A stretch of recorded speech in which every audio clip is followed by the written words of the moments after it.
Hi, our presentation will be on Unit 7A, Memory. Memory is the persistence of learning over time through the storage and retrieval of information.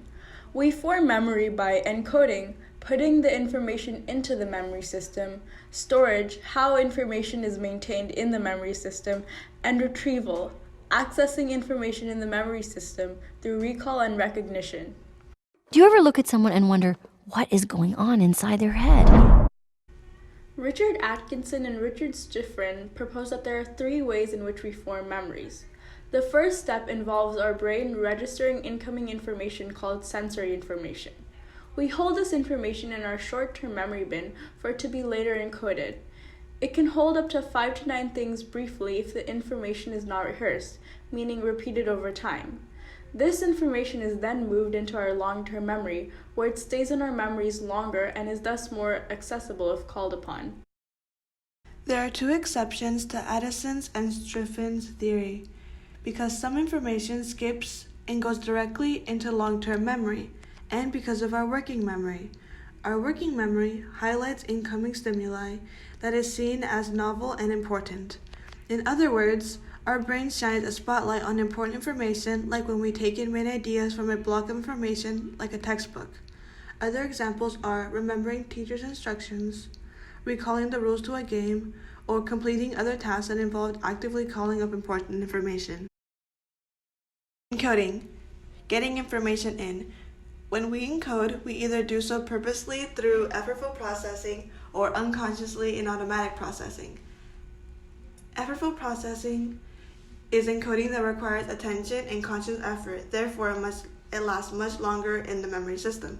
Automatic processing, encoding, occurs unconsciously, meaning that you don't need to put forth effort and will likely not be remembered because this seemingly irrelevant information only lasts a short amount of time. While there are three major ways that we encode, the one that has to do with understanding the meaning and significance of the information at hand is the most effective in staying in our long-term memory. In order of effectiveness, semantic encoding, the encoding of meaning. When asked to memorize a sentence or phrase that is in a language we do not understand, we will have little success because we cannot attach any meaning to it.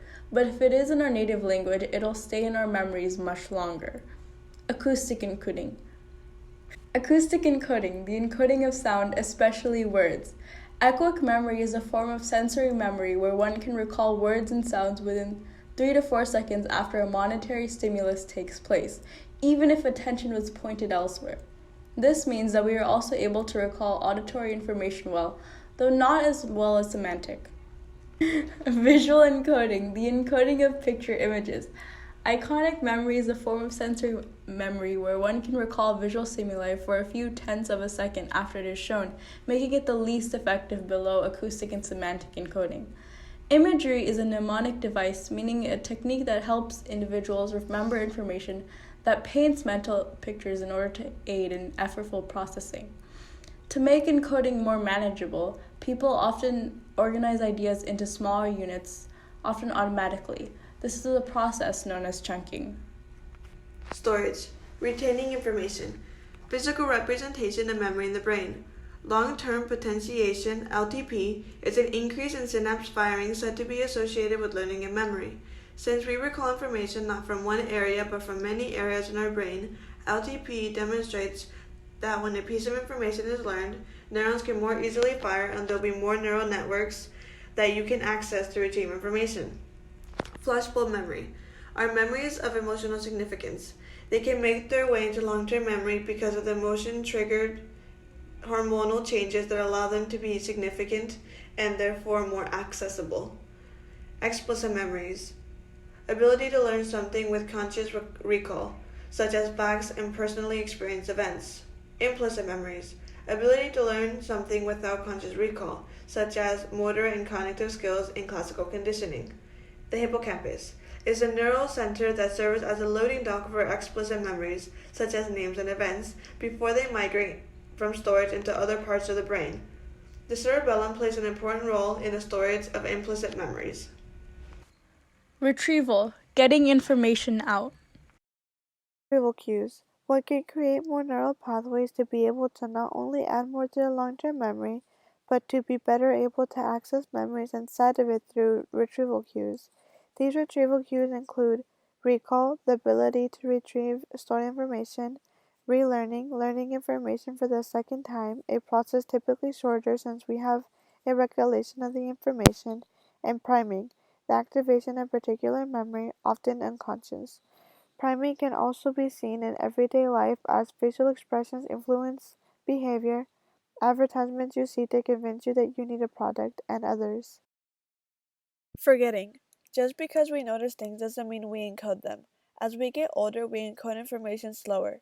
Encoding failure leads to forgetting because an individual has not moved information from short-term memory to long-term memory for us to be able to access it and retrieve it later. Storage decay. Although our long-term memories are seemingly limitless, over time we forget information that is in our long-term memories because of lack of use/retrieval or because learning disrupts retrieval. When trying to recall information, we often experience interference. Proactive interference is when something that you have learned prior disrupts your recall of something new that you are currently trying to learn. For example, trying to memorize a new phone number can often be difficult because the old one might keep popping into your head. Retroactive interference is when new information makes it hard to recall old information. For example, learning French can interfere with the recall of Spanish vocabulary. Forgetting. Freud's psychology plays with the idea that people can repress, a defense mechanism of consciously minimizing anxiety, memories, but that they often make themselves apparent in our subconscious, like in our dreams. Most researchers disagree with Freud's theory of repression, as people can be successful in making negative memories slip from their minds as long as they do not have heavy emotions attached with them, like flashbulb memories do.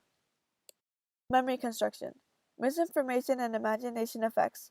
Misinformation effect is misleading information in one's memory of an event.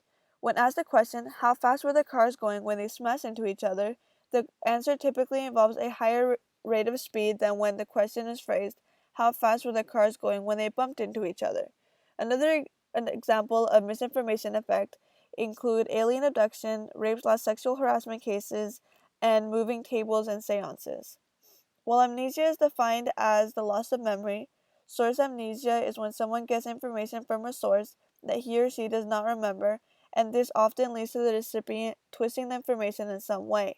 An example of this is dreams. You may have a dream that something happened and confuse it for reality. Another example is events in the news. You may see an event that happened on the news, like a kidnapping, and be convinced that the same situation happened to you prior to have seen that news. This also helps explain déjà vu. Accurate as we perceive them to be. True memories are constantly being rewritten, and false memories are recollections of events that never happened.